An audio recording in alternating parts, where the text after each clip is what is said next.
Ladies and gentlemen, welcome back to the last session for the afternoon session webinar on academic writing and paper publication in ELT from theory to practice. So right now our speaker is coming. So before we start, let me invite.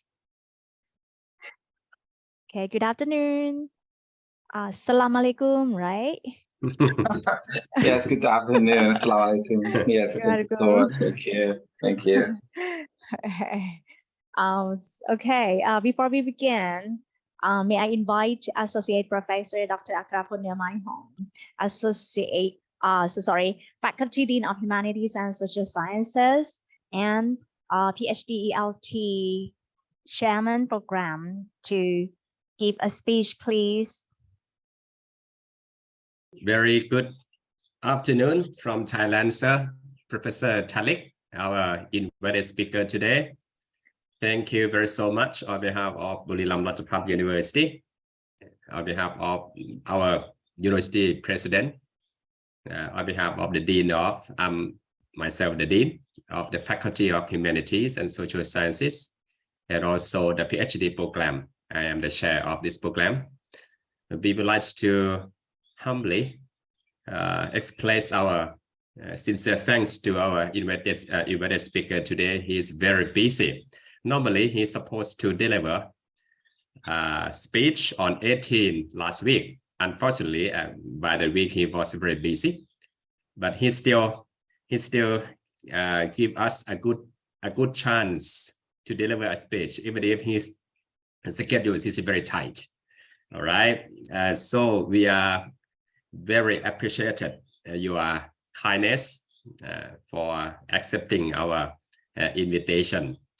At this time, you are coming to talk to us online, but next time we highly hope to see you in person on site at our university, Buriram Rajabhat University, and we highly hope to visit you at your university in Saudi Arabia in the near future, because some of my students, it is required for them to present at least one paper at international conference and also get their one paper published in international journals. So that's why, please, Professor Tariq, if you are having the conference at your university, please, please give us a good chance to present a paper.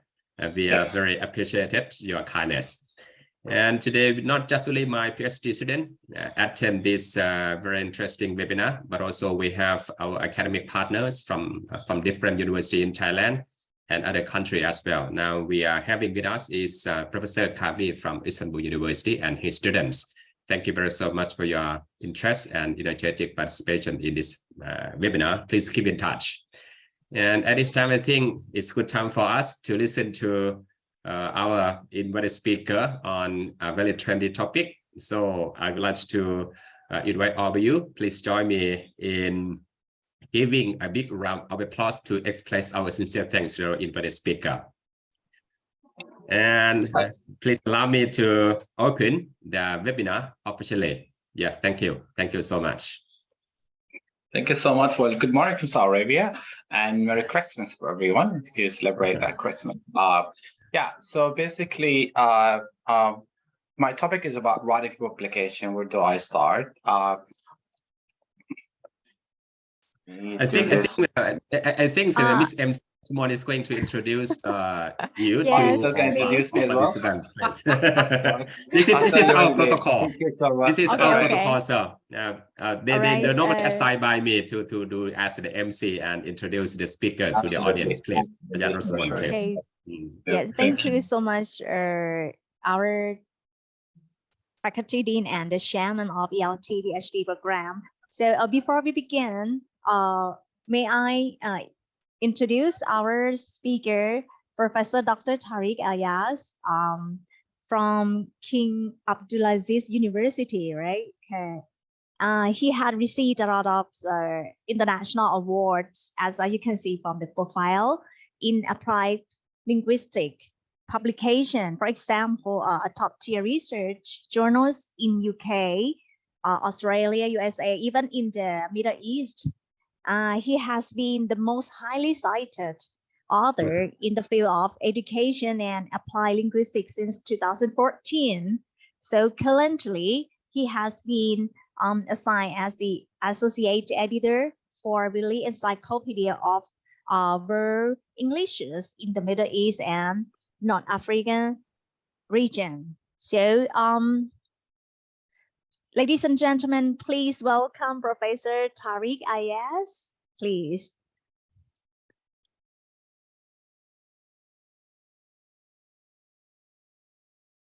All right, so here we start again. Sorry, I thought you introduced me already. So like, I'm really enough with saying like to Tariq Elyas from Saudi Arabia. For me, that's more than enough. Thank you so much. All right, my title for today's presentation is Writing for Publication. Where do I start? This is going to be a very tricky point, especially for early scholars and grad students who are struggling usually to start publications once they're done with the grad studies. And let me work on this one. It's working. It's working. Yeah. So the first question we need to ask ourselves in academia: why are you in academia? What's the purpose? It's like, are you looking for the title as a DR, a doctor, professor, or are you interested in research? This is something we need to ask ourselves before we get into academia. And then the second question we need to ask ourselves: what impact, if any, do I want to have in academia, in my work, in my field? Is it just I want to go ahead and just teach at the university, or I want to do a remarkable impact in terms of my field, in my research? This is something we always have to ask ourselves. And for us, as like, it's a very common phrase, it's like publish or perish. So the publication is very important for us in academia. Without publications, we're losing the salt in the cooking, actually. It doesn't make any sense for us to be in academia without publication. So everyone has published. Everyone must publish, actually, at the same time. Even if you are looking for a job in academia as a grad student, you need to have publications. This is something we'll talk about throughout the presentation. Are you going to publish alone? You can publish with the supervisors, and when and where you have to publish. So this is something also we need to ask ourselves. The success is the key word that we need to always look into. But success does not come actually easy. You have to look into so many things, combining the meaning of success. What are the components of success in academia? This is actually not an easy task to follow. This is not an easy thing to do, because everyone could say, I have a job at university. Everyone could say, I have a master from this university or that university. But what does it mean to succeed in academia? This is something we'll talk about in this presentation. This is actually a list of my local international awards. I'm not going to go through all of them, but this is actually just to showcase that most of my awards are centered around publication and research. So I do a lot of research and I supervise a lot of students, and also have won the Best Supervisor Award amongst all faculties of Humanities and Social Sciences at KAU for 2 times, actually, throughout the years. So yeah, so basically I'm going to show that, like, through the list, my focus is primarily is on research. Also, I've been a reviewer for a list of journals. Most of them are social science statistics, access versus ISI, impact factor journals with high index as well. So I have some kind of previous experience in terms of not only publication, but also reviewing articles for like high index journals. All right, I've been a supervisor for a lot of students, but also an examiner for a lot of PhD students from around the world: Australia, UK, UAE, Malaysia, UK, and also Saudi Arabia as well. So this is the list of my experience in terms of examiner and also supervisor too. This is the list of actually Google Scholar, which showcase like the number of publications, also showcase the number of citations that I had in the last 10 years. So in the last 10 years, my accumulative citation became 3,082 as of today. So this is actually a recent one. If most of the work actually is I focus on is world Englishes, language identity, applied linguistics, women's studies in Saudi Arabia, media and cultural studies also in Saudi Arabia as well. I also have a very good experience in terms of like guest editing special issues in top tier high index journals like World Englishes. So this is one of the journals I have the honor to be a guest editor recently in 2021. But the focus, as you can see, it's like World Englishes and Middle East. So my focus is usually in that region. And I have very good experience in terms of like how articles are accepted, how proposals are accepted for special issue as well. This is another actually also high index journal. This is also ISI, Social Science and Data Index. I also became a guest editor for that. But basically, this is the previous one is about MENA region, but this is more or like a worldwide. So basically, the submission will be from a different part of the region in the world. Also, this is another guest editing issue I had the pleasure to work on, was on Asian Englishes journal. It's about global Englishes in language education. So basically, you can see that my focus usually about World English, global English in MENA region or EMI at the same time. All right, so how can I reach this level? So I asked myself, if you want to start, you have to start thinking about this question from now on. If you're grad student or if you're early scholar at the same time in academia, you need to ask this question: how can I reach this level? Is this enough at the same time? This is like a question I always ask myself. I have done a lot and I have published a lot as well. And is that enough? But before you come to the second question, you have to answer the first question. How can I reach to this level? What do I need to do to be in that level? This is a question I always encourage my students to think about that from now on until they got their master's and they got PhD. I mean, if you got those degree, it means you're gonna be in academia. But this is not actually, my supervisor used to tell me, Tariq, this is actually, your PhD is not the end of the journey, but actually is the start of the journey. And I really didn't understand that at the beginning when he said that. And then eventually, actually, it kicked in. And I said, I see. That's what he means. It really started with a PhD. It did not start before, but after training I got through the grad studies, it's almost like a summer camp I did in academia, just to equip me with the right tools, with the right knowledge to support me in that journey. And that is something I always have had an impact on me. Where should I start and how do I reach this level? And is this enough? This is something you ask yourself and you could promote it at the same time. But that's actually a very in question, I would say. Another thing we need to ask ourselves, like if you are in academia, there's certain pockets that we need to understand. Also, like we are the students, so you start with the student right now, according to the circle they have in the figure. But after that, you could be in academia, and then you got academic colleagues. And then from there, you get the two different things. Is it the education knowledge you seek, or is it the local institution education environment that affect you and how you are? And then after that, we look at the national impact on the community and then the global impact on the community. So the starting unit is there at the student. I was a student, you were a student, and then from there, we branch out. The branching out is really important to find where is the impact that we want to leave. As a student, we're going to be colleagues in our department. Also, we're going to be a local institute at the university, but also that's something we also need to consider. Are you always going to focus on the national impact in the community or the global impact in the community in terms of the field? Some people are like, okay, I'm just interested, let's say, in Thailand, Saudi Arabia. So I'm going to focus my research in Thailand, Saudi Arabia, because I want people in my country to read my work. And I have to publish, of course, in English. Not maybe not, because you're addressing actually people in Thailand and people in Saudi Arabia. So you address them in your own language.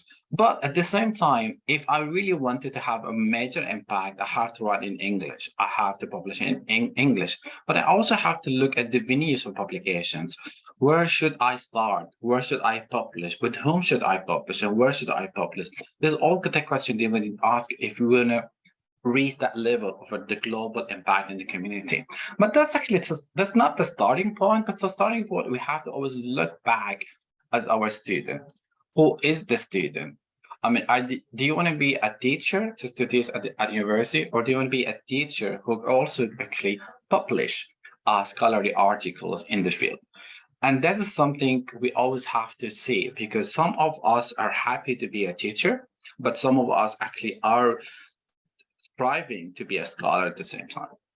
So there's a combination between the two, and there are different tracks we need to address ourselves. Another thing that there is also this something I always like to emphasize is the dimension of wellness.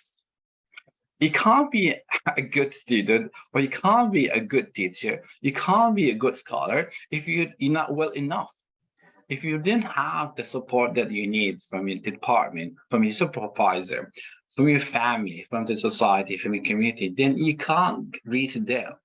There's right now a lot of universities actually have funding for research. The funding is for research is not because they need to give you money, but actually they need to give you support for your time that you invested in terms of scholarly publication and investigation and research. This time should be paid as well. So there's a lot of actually funding at universities, could be like in Thailand, in Saudi Arabia, it could be also in Turkey, but also it could be abroad as well. I mean, I get actually funded from international institute abroad, not only in Saudi Arabia. So this is something we'll always look into. The other thing is we have to look at the social impact.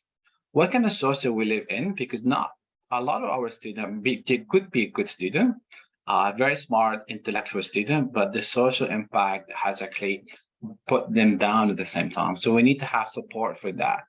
And are they spiritual enough? I mean, do they feel good enough about their life? And the physical as well, the intellectual, the environment, emotional. The most important thing is the emotional. I mean, I haven't seen a good scholar who was emotionally ill. I haven't seen that yet. So emotional is really essential part of our witness as a scholar, but also our witness as a student. Mentoring in terms of publication is imperative, I would say. It's absolutely imperative. We have to have mentoring for our students, but also we have mentoring for our early scholars. At my university, I work with early scholars doctors or early graduate students who I would actually monitor them and mentor them just to take them to the ins and out of publication, so I could help them with that. And this is actually one of the reasons why I get awarded the Best Supervisor Award in my university, because I help my student publish not actually in a normal journal, but in high impact journals. And that's actually what motivated our student to do research. So mentoring is an essential part not only for our student, but also for our early careers, scholarly PhD grad student that time. But this is all very good to listen to. But the thing is, I will go back to the same question: where should I start? That's a question I always have to ask ourselves and ask our students. Where do I start? Well, the student they don't have a full-time job. The student usually their full-time job is being a student, but that's actually not absolutely completely true. Some of the students have mental issues, emotional issues, social issues, family issues, and there's a stress as well. So how can we cope with all of that? Simple as answer: they need support. They need support from the teacher, they need support from the supervisor, they need support from the university. So what kind of impact do I need to leave behind? This is actually a question that we need to ask ourselves. Again, as I mentioned that before, what kind of self-worth do you want to have, and why I publish? So let's talk about this success. We mentioned this early slide. We talk about success was a key element in our life in academia. So writing for success, academic writing and publication are skills that are vital to the success of a new scholar. So you need to have actually skills to get published. Yet, research has demonstrated that writing support is limited in terms of support language and journal. So at university, and that's why I say mentoring is very essential, because you need support, a writing center to support the student and the doctors as well. And that's what we do at my university. We have some kind of called research diploma, where our early scholars, PhD holders, get support with a mentor who is associate professor or full professor. They give them the ins and outs of publication. So the mentoring is not only important for the student, but also for early scholars. So writing of research article, which is critical, this is underlined as well, which is critical to the success of new scholars, receives far less attention in institutional units dedicated to writing support as compared to more traditional essay writing structures.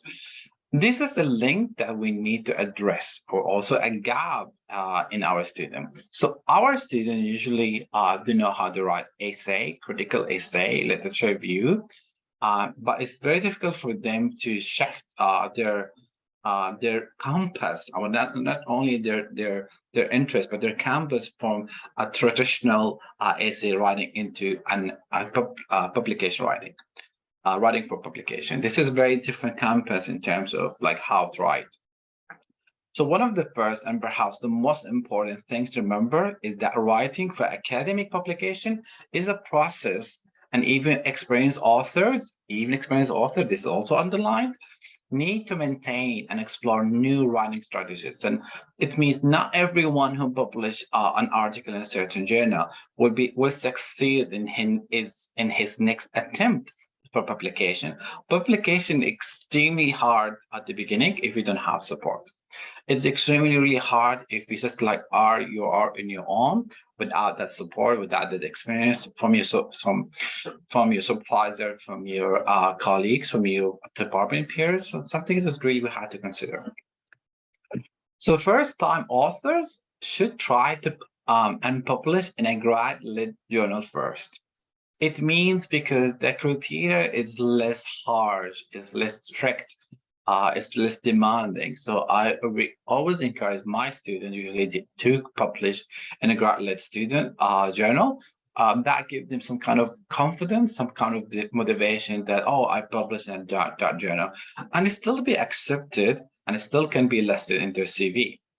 The reason for that, it helps develop both the author confidence and the skills through the mentorship process. So the mentorship is really quite important. Like, hey, my supervisor, my instructors has helped me publish my article in that journal, but it's a grad usually journal. And a lot of universities around the world, they have their own faculty journal. Some of them, they have their own department journal. So I will really always advise our students to publish in that journal first to get the ins and out of publication, and to give the boost as well. So this boost is like, yes, I did it, I published it. Thank you so much, doctor. Thank you this, thank you that. Also, many grad students enter the program with limited publication experience or publishing support needs, and they didn't have prior experience in how to publish. And it's a whole thing that we need to address. The reason for like publication in a grad student led journal, it's self-confidence. That is trusting in one's ability. A lot of grad students in academia say, oh, I can't publish, I'm not good enough, they will say themselves. I'm not a teacher yet, I'm not a doctor yet, haven't really finished my MA degree, haven't finished my PhD degree. But if their degree in MA or PhD was supported and mentored by the supervisors, actually they got the best help, I would say. So it gives them confidence to have publication in such a journal. So it is an integral part of publishing. That's self-confidence.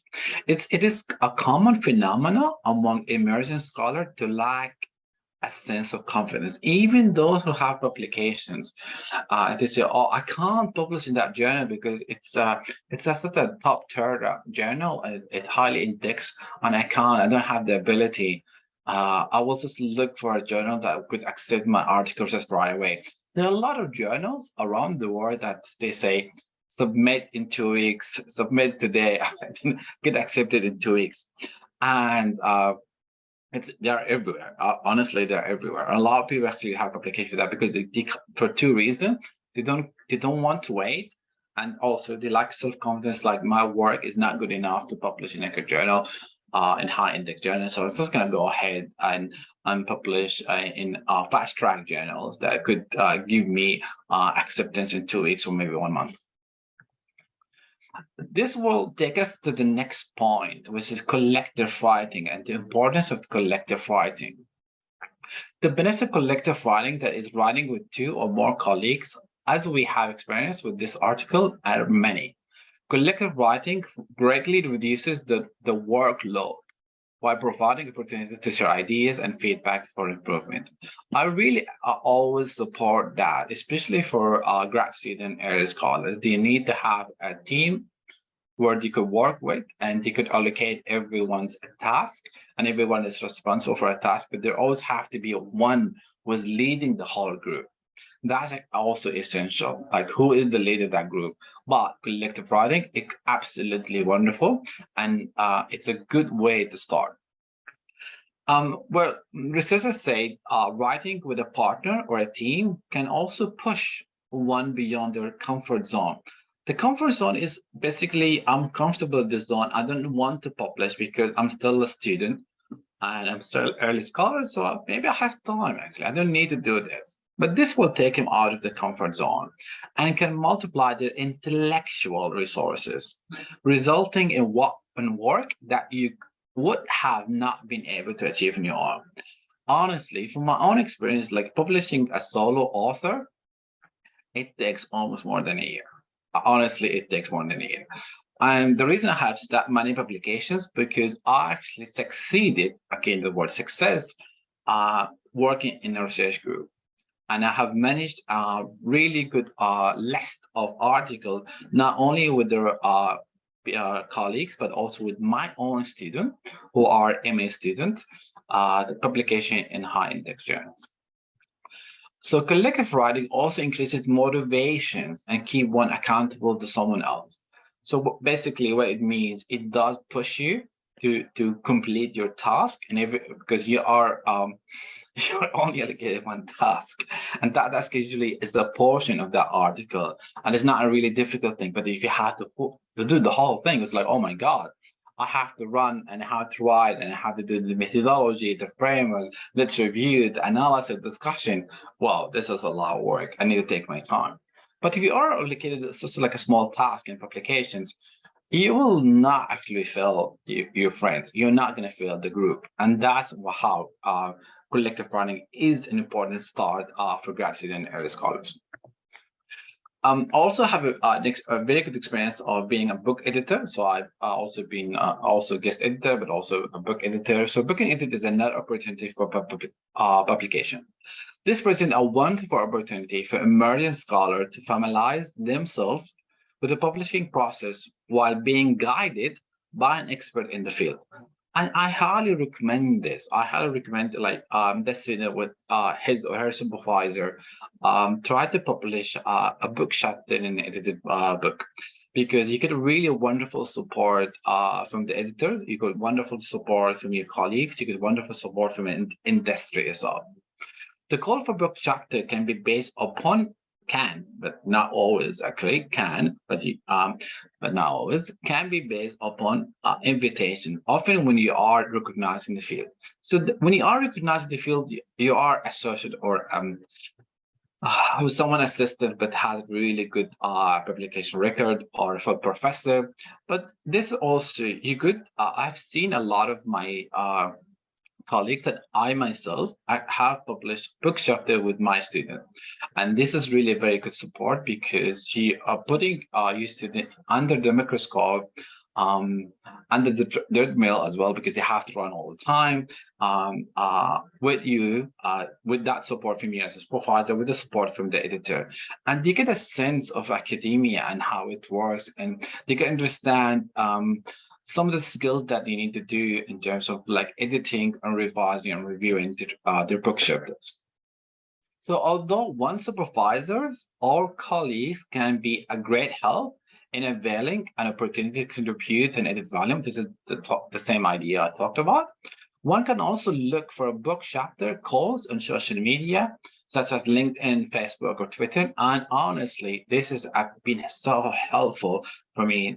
Social media, I get a lot of invitations from social media, and I found it very, very effective to have your work published in the social media, but also to have membership where certain people in the field that you follow, but also Routledge. You could just follow Routledge itself. You could follow Springer, and they even update the things in the field. But also you could follow people, stakeholders in the field, big figures in the field, and you will always have something to advocate for and to address in your work. This is something I always love to do, and I always do all the time with my students.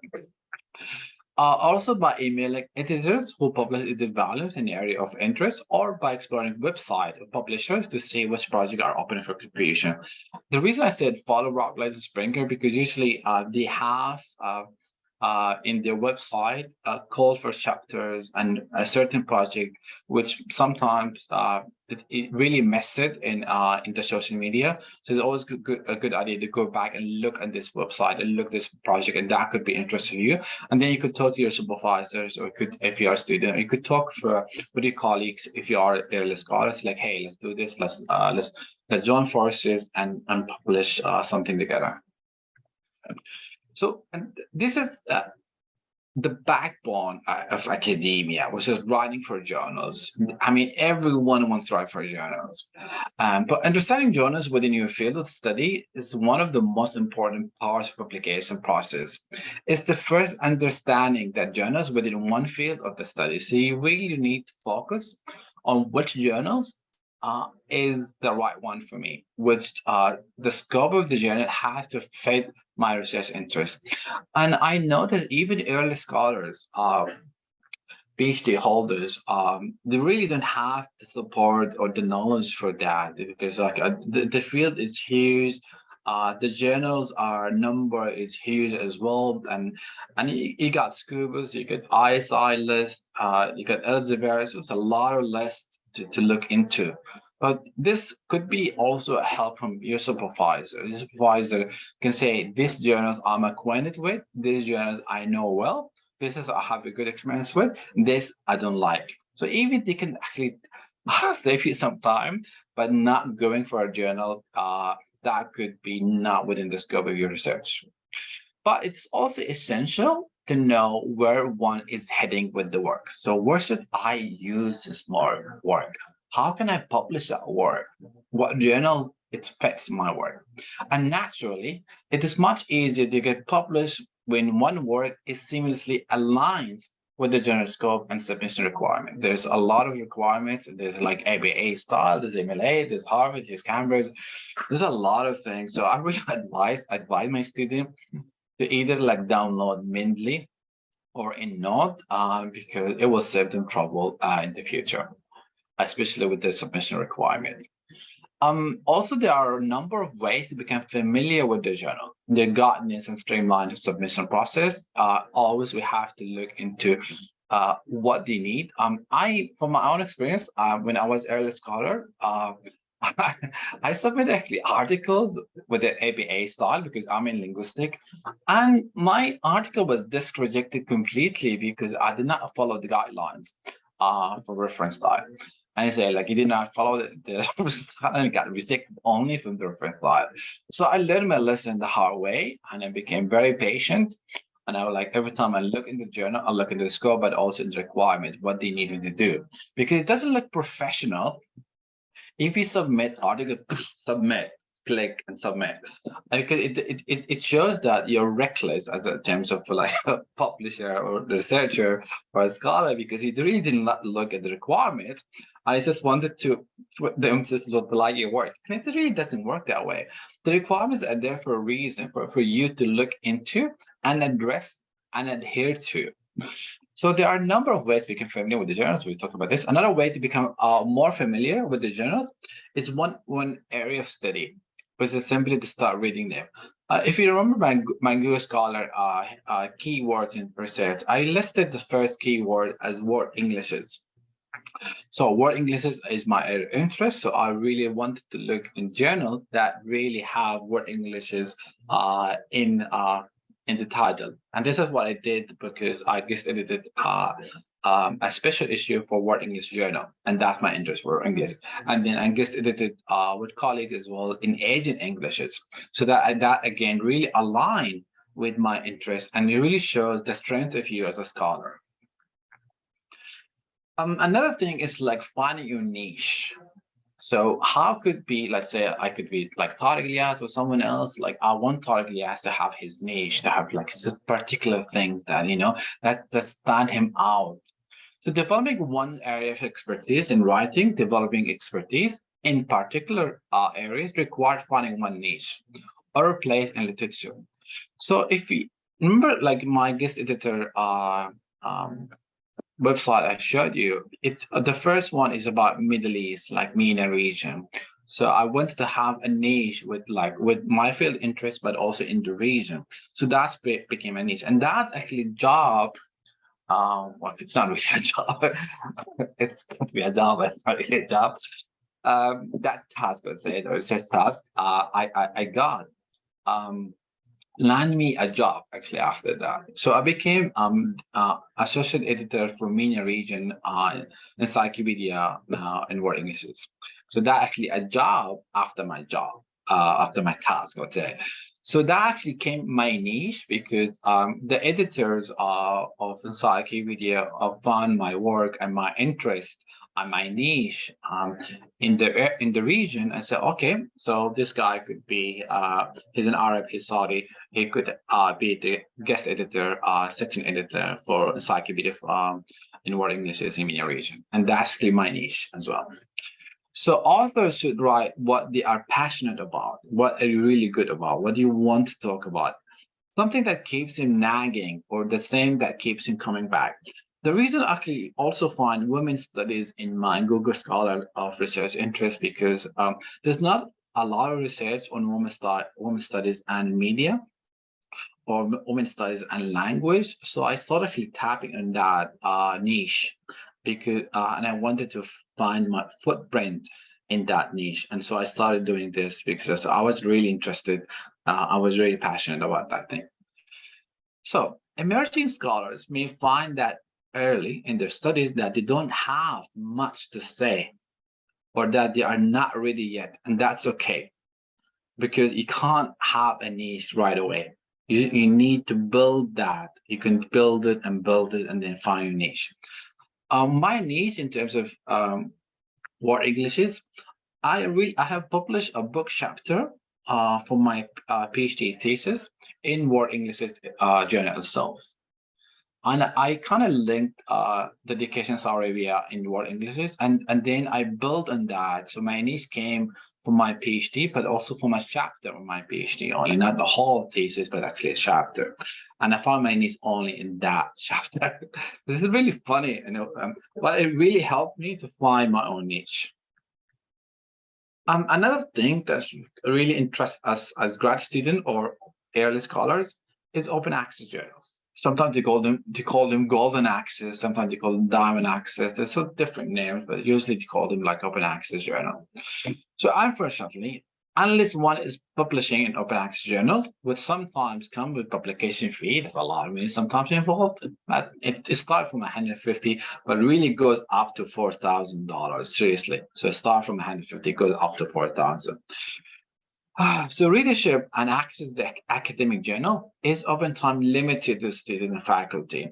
And sometimes you need to have access to that journal if your university is not subscribed, it doesn't have a membership with that publisher, you usually don't have access, then you have to pay. And from my own experience, a student and faculty do not like to pay. So this is something I noticed. So but the trick for that, what I usually ask my students, if you know the author, I will just go to ResearchGate. I try to find the ResearchGate and send them an email asking for a copy of their work. But it should, if it's closed access, it's not really open access. So I usually ask them for their copy of the work, and they would send it to me. They can't send it publicly onto ResearchGate and put it out there, but they can send it as an email attachment. And I found that really works very well. And it worked for me and my students. So it should be part of our goal as educators to disseminate our research as widely as possible. So this is why I put a lot of my work in ResearchGate. But if it's not open access, I will keep a copy in privately. If someone asks me, so put it right there, send it right there to them if they ask me through ResearchGate, and that's what I do. And it really helps with terms of my citation. It helps my readership and my work to have a copy that's ready to send to people who are interested to read my work. So if published in a journal article is one preference, however, one may wish to consider starting with a conference proposal. So why we start with a conference proposal? We'll talk about this in the next slide. Conference presentation and publication. Conference proposals are usually condensed version, which means a shorter version, condensed version of a full research paper. It's often more manageable to start the publication process with the conference proposal. Easier, faster, quicker usually to start with conference publication. So writing a 4-page proposal, it's not difficult so much, is oftentimes much less daunting and time-consuming than sitting down to write a 30-page paper or maybe even more than that. However, the process of thinking through each section of research paper and writing out the key elements is the first step in conceptualizing a full paper. So this is also a conference paper. It gives you really a guidelines how to start your research paper. In addition to above, presenting the paper at the conference provide an opportunity to receive feedback, which I myself had been lucky enough as a PhD student. When I started doing my PhD, I really found it really interesting to go to a conference as still a student and get a feedback from people in the field, people interested in the work, people who can have more experience to give me a good feedback, not only from my supervisor, but also for someone else. So even during the process of presentation, I found it like either way, but I found it in presentation, I found people who are interested or people who are genuine to give feedback when they know you are a student. They give really essential feedback that really helps with your thinking and helps with your writing. So recommendations. So academic writing is a skill, can be difficult for emerging scholars to obtain due to the limited support. Volunteering and journal. When I was doing my PhD, I was a journal assistant. So my supervisor asked me to work as a journal assistant for his journal, which is Elsevier journal. So I learned from that experience. It was not paid; it was free of charge. Of course, I was doing it just to get familiar with the publication process, and it really helped me. My supervisor was so supportive. He gave me the guidelines on how to run the journal, how to accept the journal. I don't accept actually the article. Actually, what I do, I make sure like they're following the guidelines. So really, I don't accept them. But it just showed me the guidelines from how the article is submitted and how the article is accepted or not accepted based on reviews. Because I was monitoring, following the reviews of the article, and then I sent the emails to the authors, not the editor himself, but actually myself as an assistant. I usually send the email. So this gave me a confidence on how to write emails for the author and give me some of the wonderful recommendations I can get also for myself. So whether run by grad student, faculty, or association, it's a great way to become familiar with the publishing process. And that, as I said, I was a grad student at that time, and it really helped me with the publishing process. Emerging scholars are also encouraged to present at the conference. A conference proposal can be less daunting than a full journal submission. Also, reach out to your peers, your colleagues, and try writing a paper together, just we have done that here. I've done that here as well. I did a lot of work with my students. I did a lot of work with my colleagues. I help actually early scholars in my department with publications. So yeah, I love mentoring. It was really quite good for me. It feels like I was doing a purpose. Remember when I asked the second question, like what's the impact you want to have in academia? What do you want to have? A legacy? Do you want to have a legacy? Do you want to have someone who are in academia because they are really passionate about academia, or they're just passionate about the title itself? Another thing, ask your supervisor or trusted professor for advice on what and where to publish. This is really essential because as a student, you need experience.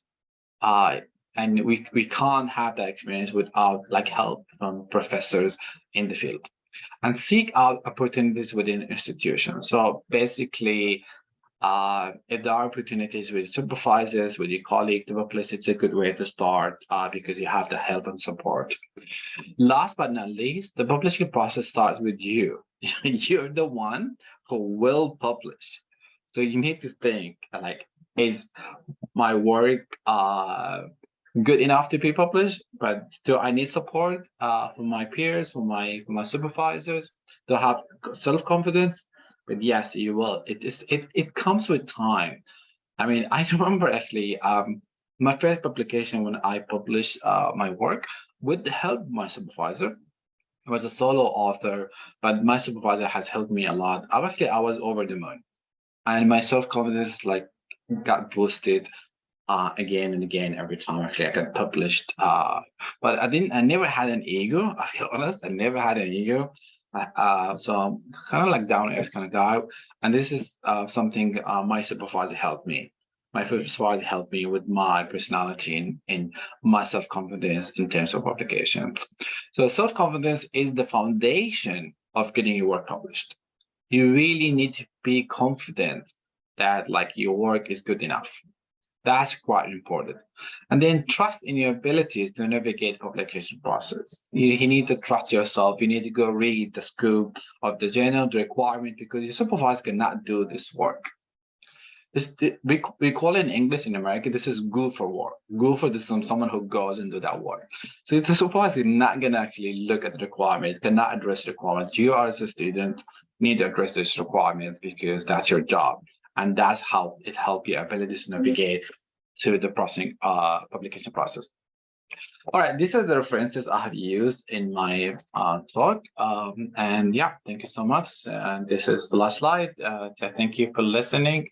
Be happy to answer your questions if any. And again, thank you so much. Thank you so much.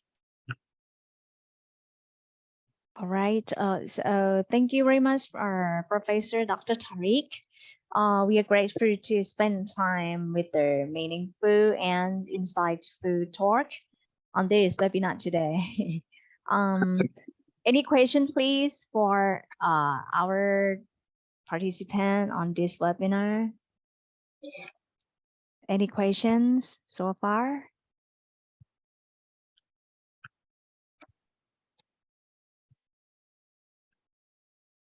But if you don't have any questions. Professor Tariq, I would like to have your kind advice. When our paper rejected by journals, so how to adjust our not only adjust our paper but adjust our mind. So how do we do? Yeah. Yeah. All right. How do we do? Yeah, please. Yeah. All right. Well, I have more than 100 publications. So I have a huge list.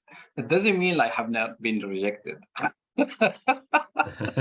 have been rejected in a number of times, but I learned from my mistakes. Okay. At the start, rejection as an early scholar or as a grad student, it hurts so much because it will crack your self-confidence in yourself, and you will think you're not worthy.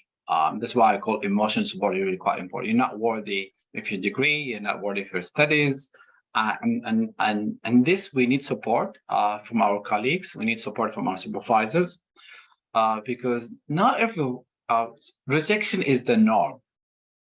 The acceptance is not the norm. This is something we really have to acknowledge. Rejection is the norm. So the acceptance rate usually for this good journals, let's say high index journals, It's like sometimes 5%, sometimes 2%, maximum like 8%, which means rejection is the norm, not the acceptance. So how to adjust our time, our mindset? When I get rejected, I usually send a very nice email. Thank you, quite seriously. I thanked him for the time. I thanked him for the review, even when it was rejected. I thank him for the points because I think it was rejected for a reason. And it was rejected not because they didn't like me or they didn't like my name or my country or my color. It's just they didn't like my work, and they have the right to not like my work, and they have the right to say this is not with the scoop, this is not with the research interest for the journal. So what I did is a couple of strategies.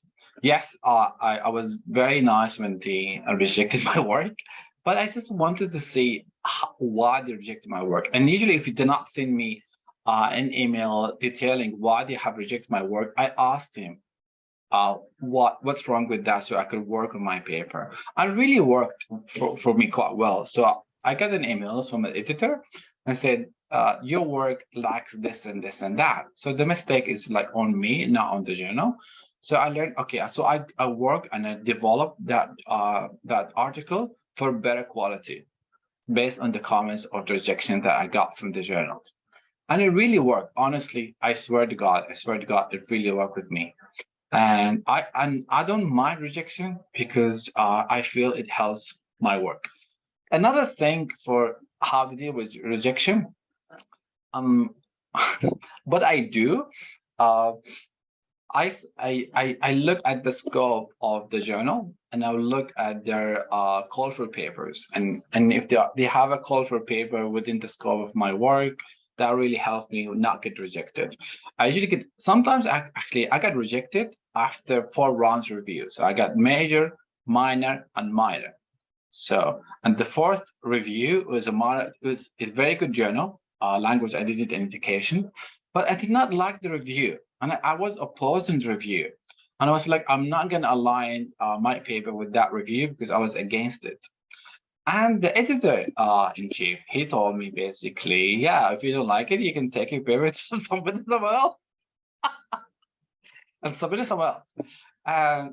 And it was almost going to be accepted, but I had ego. All right, so that's the problem. I had too much self-confidence. I have too much ego in myself. And I said, like, no, I trust my paper should be that way.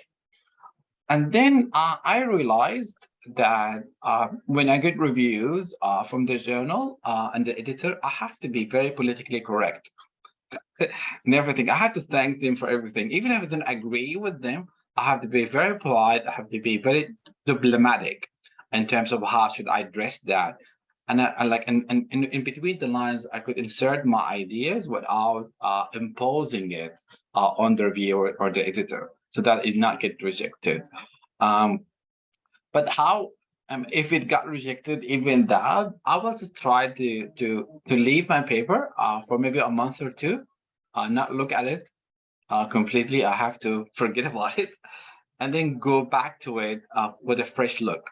Or ask a colleague or co-author of mine to look at it as like, hey, I'm interested to work with me in that paper. It's almost done, but I need a fresh look into it to help me have this work published. And it really works. I have published an article in high index journals. I got reviews, which I did not understand. So I asked my colleague from the department, because they're ladies and I'm a man. And my work was about women's studies, so I didn't understand that angle from the review. But I asked my female colleagues from the department to address this comment based on their interests and based on the fact that they know about women's studies more than me. And they did a good job with that. So I added them as a co-author to acknowledge who they are. If I did not do that, it will be rejected completely. So sometimes I have to compromise. I don't have to be the first author. I don't have to be a solo author. I need my work to be published there. It doesn't matter if I'm the first or the last. That's something also I really got to know, that my work doesn't have to be a solo author work. My work could be published with a teamwork, and with I got more citation because some of my colleagues are living in China, some of them are living in Australia, some of them are living in the UK. someone living in America. So this is why I get like a very good like citation, because my work is read in different regions in the world because of my co-authors. So rejection is hard, but as I said, it's the norm. Thank you. Okay, thank you, Professor. Perhaps there's a question from Professor Jalizadeh, please. Yes. Hello, Yes. and thank you for your fruitful and informative presentation. My question actually goes to special issues. Do you personally believe that the special issue editors having their manuscript in the same special, let's say, edited book, is it to some kind ethical? For example, a well-established scholar call for paper, and a novice and newly graduated student sent there, and he himself or she herself also put her own studies for two main reasons. It's my personal conviction. That doesn't sound much ethical because you are already 30 years in the field. Yes. And they are new. The second one, you are the decision maker and you are the editor of. I would like you as a distinguished scholar in the field of applied linguistics to have your ideas as well. All right. Do we have half an hour? Because this is like long one. Yeah, I know everything you asked. I have the answers. If we have enough time, yes, we have enough time. All right, this is very tricky because I have a very good experience being a guest editor for top journals in the field. And usually the publishers, there's so many different templates to do or to follow in terms of how your special issue proposal can be accepted. So I have different experience from that.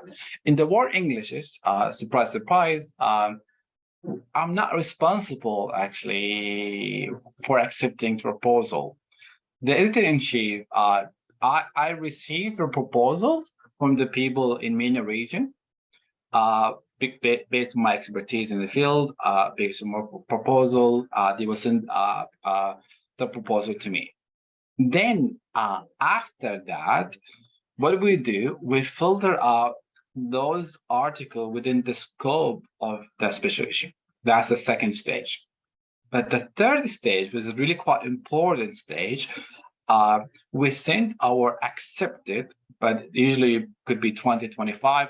Usually we wanted to have 8 to 10 articles, but we can't send only 8 to 10 article proposal. We have to send more, the double. The reason we send the double, simply enough, the editor-in-chief is the one who controls submission. Is the one who say, I agree, disagree, is the one who select from the 20 proposals, not me as a guest editor. Which is actually a lot of people think that the guest editor are in charge, but actually we're not in charge. The editorial board and the editor-in-chief are the one in charge, are the one who will accept or reject the proposals after we fill them out, which is very tricky. This is one way to one track. Another publisher, they have a different system. So the system is it's harder as well. For instance, like my in Asian Englishes journal with I guess they did with Wududu and Fan, we had a proposal, but not only that, we invited key figures in the field who are interested within the scope of our special issue, and they have to be key figures, and they will send us their proposals, and it's 8 from 10, and then it's that whole project is sent to the editorial board of the journal, and they send us requirement, and they ask for bios, they ask for like who are these people in the field. It's a very political, to be honest with you, and then they will approve or disapprove our proposal. So even when a proposal was not accepted, it has to be accepted with a list of proposals from people in the field, like key figures in the field. And that's a very, very political. So they have to look at that list and who is submitting that journal. The reason for that, they wanted not for many reasons, I would say, but one of the reasons they wanted to make sure like that special issue will showcase a good list of key holders, key figures in the field, because they wanted that specialists to be read more, to be cited more. So that's very political.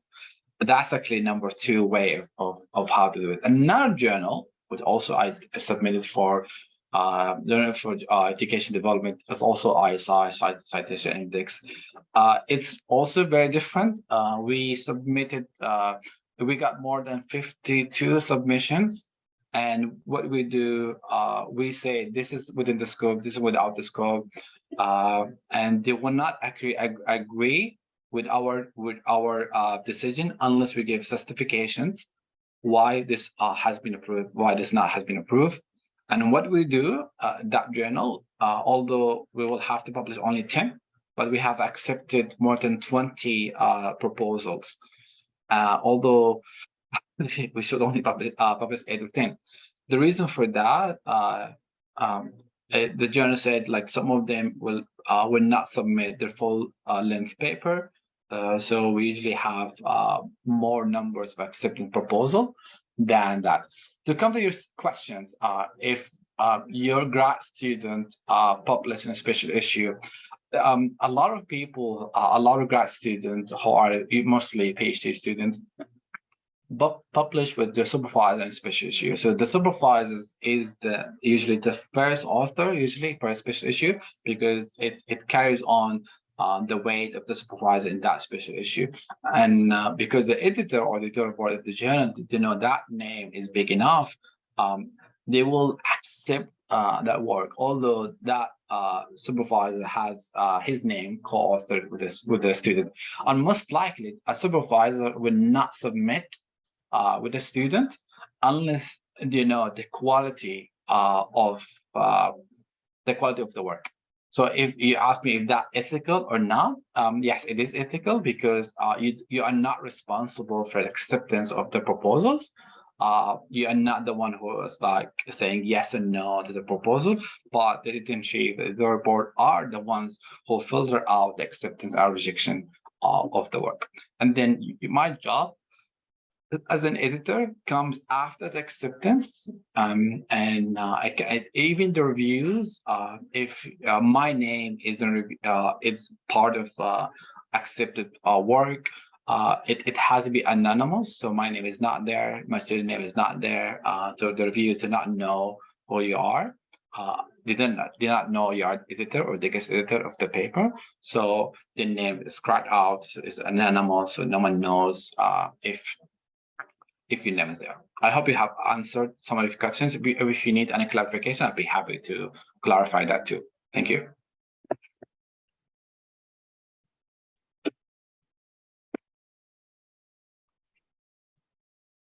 Thank you very much. You're welcome.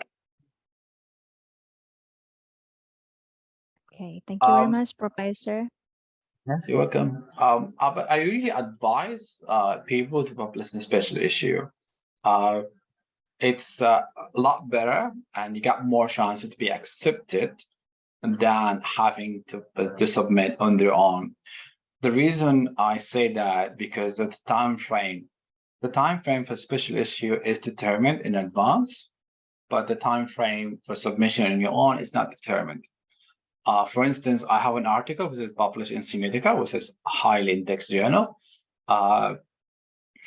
When I submitted, this is my article, it got accepted in November, but it got published in July. And I've seen special issues that have published before my own article. And I asked the editor, and they did say basically it's very simple, because special issues to have a time frame to adhere to, but yours is not, so you are not in the queue. So there's a queue usually for articles, and some of them you get a long waiting list. One of the articles I have submitted and accepted in British Journal of Middle East Studies, it got accepted, published online, but has not been assigned a volume issue until 15 months from being accepted. So it took me 15 months to have that article assigned evaluation issue because there's a long queue I have to wait for. But in terms of promotion, usually universities like will accept articles that are accepted but not actually published with the evaluation issue. Thank you. So, Professor Tariq, you think that the APC article processing chart will be the main factors for the new academic writer to make a decision to get their paper published? Well, ABC, there are lots of journals. I have also actually I have another special issue, but I did not put it there. It's for volunteers psychology in psychology. It's a fast track publication, but the fees is like $3,300 per article. But it is Q1 highly indexed journals. The review process is fast because it's a fast track. To usually ask the reviewer to give feedback like within 2 weeks time, but if not, you can extend to up to a month. Open access, it helps only in terms of citations. That's all. And the second thing, maybe as well, it helps with the fast tracking. So if you want to have your article fast tracked and for review, then you go for open access. If my semiotica journal publication it's not open access, it took me 2.5 years. Okay, it took me 2 years, but I wanted to publish in that journal because semiotica. So I do semiotic analysis in my work, so that's why I waited that long. I had one article. I'm not gonna try again because I'm not gonna wait for like 2.5 years to get my work published over there. But usually I have strategies in my work on my academic life, I would say, that certain publication I could have fast track if I wanted to have that article published like very fast. But certain ones which I'm interested in the journal itself, I will wait.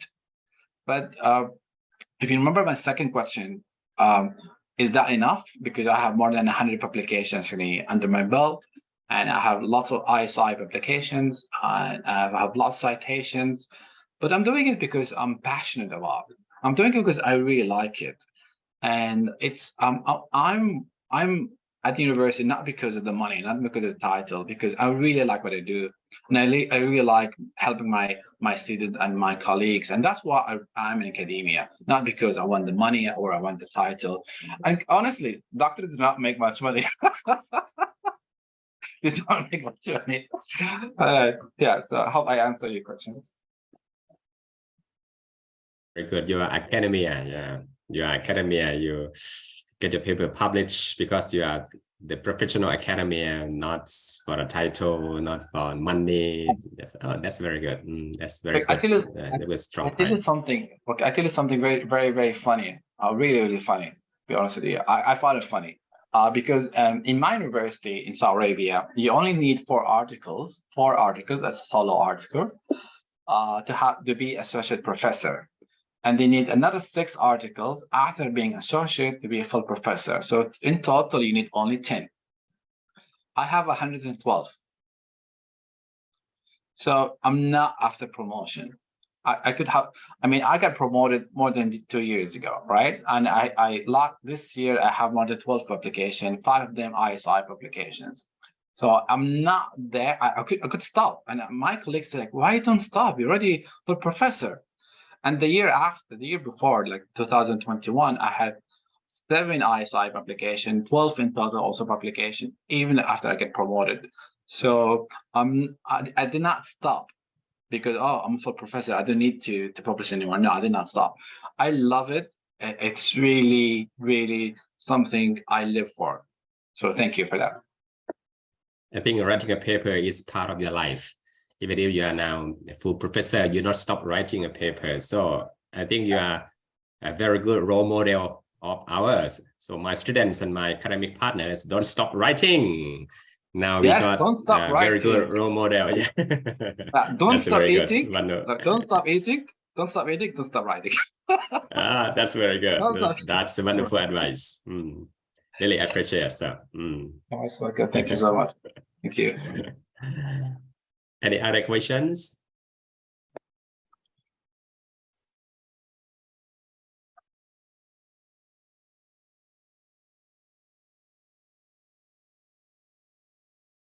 Yes, Professor. Yes. Oh, okay. Professor. Mary, yeah, Mary. Mary, Mary, yes. she is the first batch of PhD student from Myanmar. Mary, please. Yes, please. Yes, Professor. From your today's talk, your talk inspired me a lot, and I have got a lot of motivation in writing. I would like to know, Professor, I understand you have a lot of publication. Sometimes we got an email call for letter to publish in their journal. So how can we know this journal is the real one or the fake one? Okay. That's actually a very good question as well.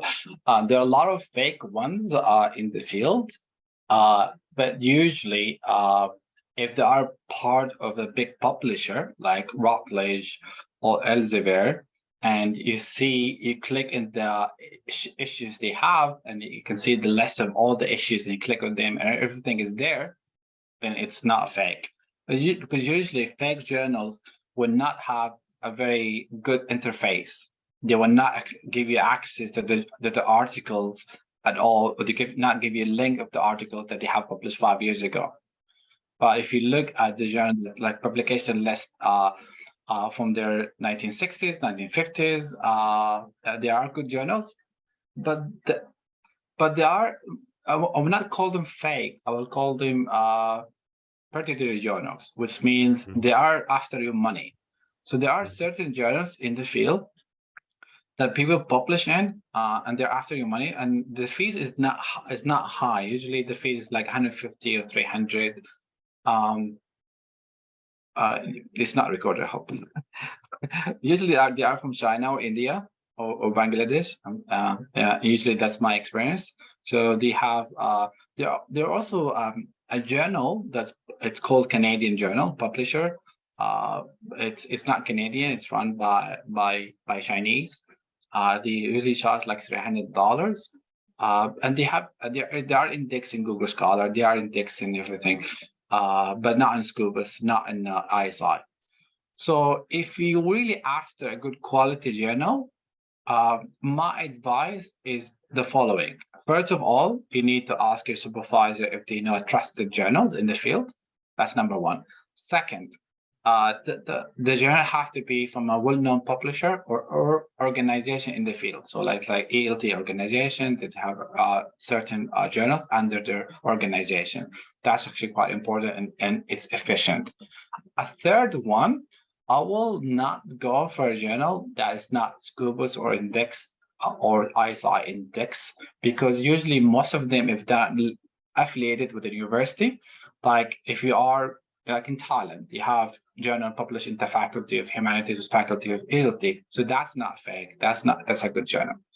But if you have an article, a journal with unknown publisher, not in the field, then I will not go there, because this will hurt you in your CV. Eventually, when people look at your CV, when you look for a job, if someone expert in the field, you know the journals is not in the field because they're not well-known publisher, like Routledge or Wiley, Elsevier. So these are like the big publishers, and they are never fake, these ones. Or they are affiliated with the organization in the field, or they are from a faculty at the university. It's not really fake. But anything else is fake.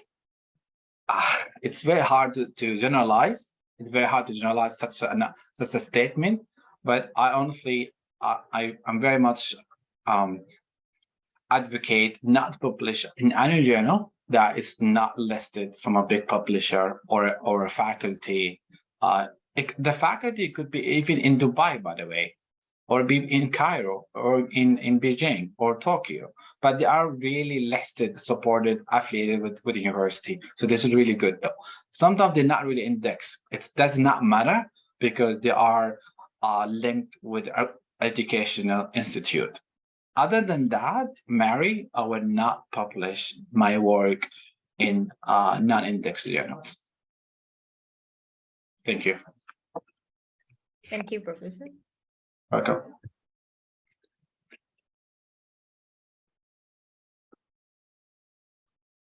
I have actually an experience. I have to say that I have an experience on being an examiner or a promotion file evaluator for universities around the world, but I did not list that in China, in UAE, and in Saudi Arabia as well. I noticed that those who have very well established career in academia and they have published in index journals, they get to promotion quite fast and easy. But those who are not published in non-index journals, they usually their file is shaky and there's always question mark in their publications. But again, having said that, you always have to go back at the university and ask what are the guidelines and requirements for promotion, because different universities might have different requirements. Some of them require Scopus Index or iSky Index. Some of them require regional publication in the field, but some of them do not require. So it really depends on at university that what are requirements for promotion. And I noticed like every universities have different requirements, and which as an examiner I have to adhere to. Although I'm not in favor, but since the guidelines are cemented in their policy, I have to adhere to. There's something to consider, Mary. In your publication, always look back at the faculty, ask them what are the guidelines requirements for publication, ask them what are requirements for promotion, so that you have the list, and that list could be your guidelines that will help you with publication.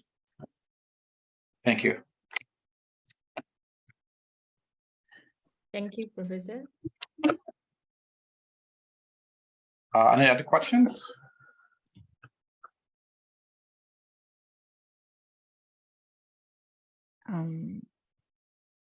Perhaps no. Okay, good. All right, good. Yes, on behalf of the second batch ELT Ph.D. student, we'd like to sincerely thank to Professor Dr. Tariq for sharing and motivating us in academic writing, especially in the publication context. So we learn a lot today. Yeah, right? I think. Okay. In Arabian, it's Shukran Jazilan, right? Yes. Afwan. Okay. So we come to the end of the webinar. So may I invite Associate Professor Dr. Akara Ponamai Hom again, the Faculty Dean of HUSOC and ELT Ph.D. program to give a thankful speech, please. Thank you, Miss MC Rosamond. And I really appreciate not just your talk, but also your why, putting two hands together on your chest. You look like a Thai people doing why like this. Really appreciate your why, sir.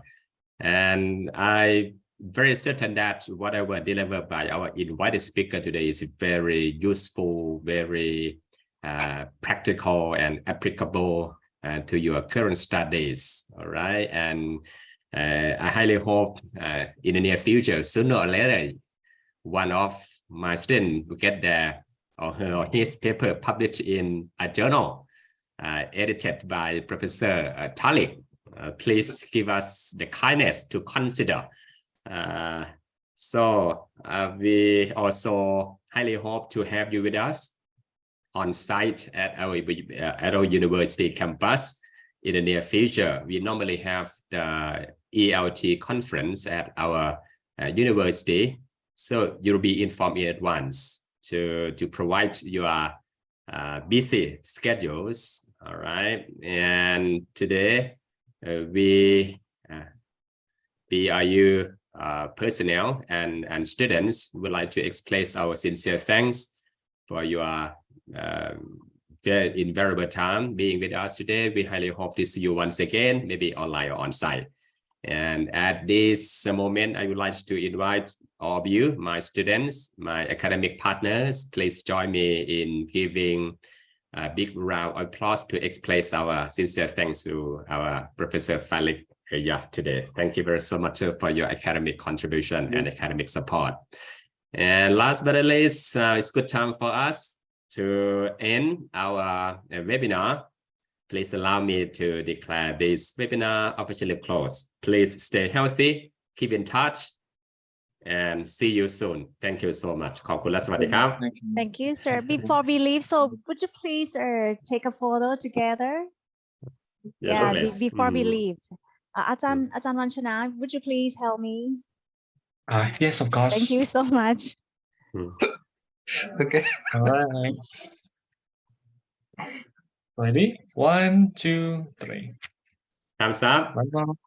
Yeah. Yes, very good, very good. This session is excellent. Thank you. I extend my Thank you. gratitude Yes. and, to your Thank you invitation. so much ค่ะ Thank you ครับ See you next time. Stay healthy. Keep in touch. ขอบคุณครับ สวัสดีครับ